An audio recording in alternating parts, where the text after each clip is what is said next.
नमस्कार, मेरे चैनल में आपका बहुत बहुत स्वागत है। जा रही हूँ माता रानी का भजन सुना रही हूँ। जय माता दी।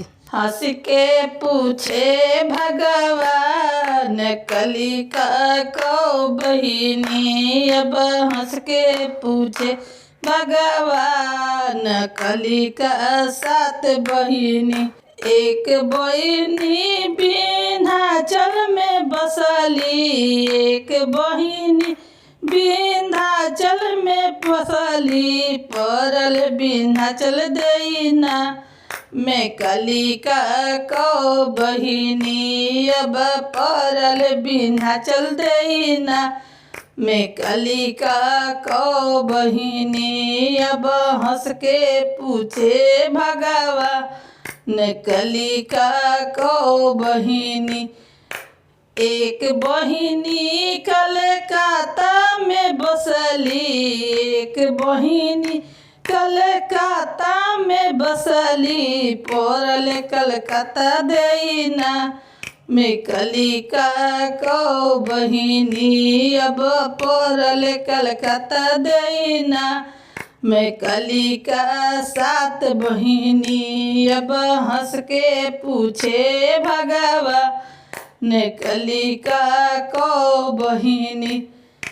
एक बहिनी जे वैष्णो देवी बसली, एक बहिनी जे वैष्णो देवी बसली, परल वैष्णो देवी ना मैं कलिका को बहिनी, अब परल वैष्णो देवी ना मैं कलिका को बहिनी।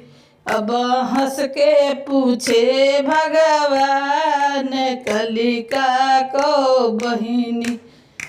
एक बहिनी जे मैहर में बसली, एक बहिनी जे मैहर में बसली, परल मैहर देवी ना मैं कलिका सात बहिनी, अब परल मैहर देवी ना मैं कलिका सात बहिनी। अब हंस के पूछे भगवान कलिका को बहिनी, अब हंस के पूछे भगवान कलिका को बहिनी।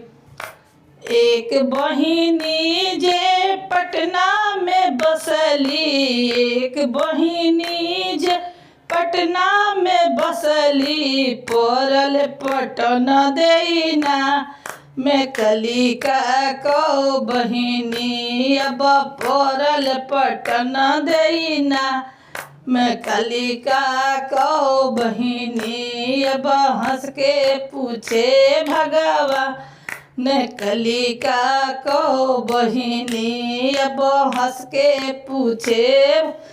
एक बहिनी जे बिहिया में बसली, एक बहिनी जे बिहिया में बसली, परल महथिन देना मैं कलिका को बहिनी, अब परल महथिन देना मैं कलिका को बहिनी। अब हंस के पूछे भगवान कलिका को बहिनी। एक बहिनी जे आराम में बसली, एक बहिनी जे आराम में बसली, परल आयरन देना मैं कलिका को बहिनी, अब परल आयरन देना मैं कलिका को बहिनी। अब हंस के पूछे भगवान कलिका सात बहिनी, अब हंस के पूछे भगवान कलिका सात बहिनी। वीडियो पसंद है तो वीडियो को लाइक कीजिए, चैनल को सब्सक्राइब कीजिए। फिर मिलते हैं अगले वीडियो के साथ।